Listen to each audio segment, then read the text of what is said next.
रसायन शास्त्र के चैप्टर 1 को देखने वाले हैं। चैप्टर का नाम है रासायनिक अभिक्रिया एवं समीकरण। ठीक है, इस चैप्टर को हम लोग देखने वाले हैं।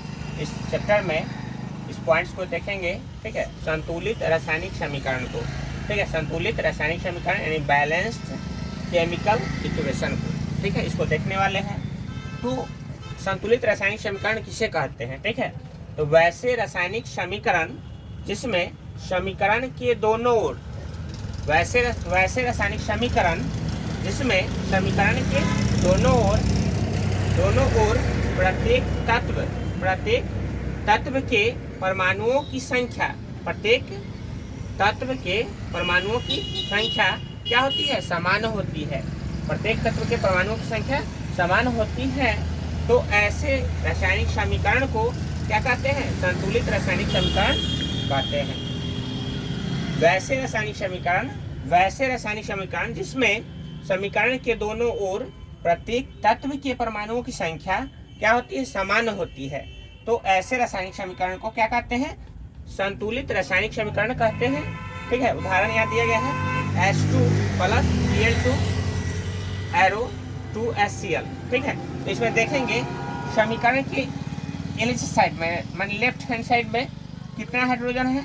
हाइड्रोजन के परमाणुओं की संख्या, हाइड्रोजन के परमाणुओं की संख्या कितना है? 2 है। और इधर H में यानी राइट हैंड साइड में कितना है? 2 है। 2 हाइड्रोजन है। यहाँ पे देखेंगे क्लोरीन जो है, क्लोरीन कितना है? 2 है लेफ्ट हैंड साइड में, और राइट हैंड साइड में भी क्लोरीन कितना है? 2 है। ठीक है,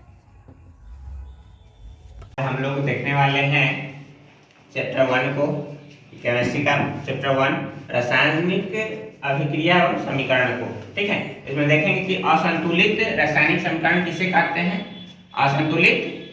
असंतुलित रासायनिक समीकरण किसे कहते हैं? इसको इंग्लिश में बोलते हैं unbalanced chemical equation. Unbalanced chemical equation. तो वैसे रासायनिक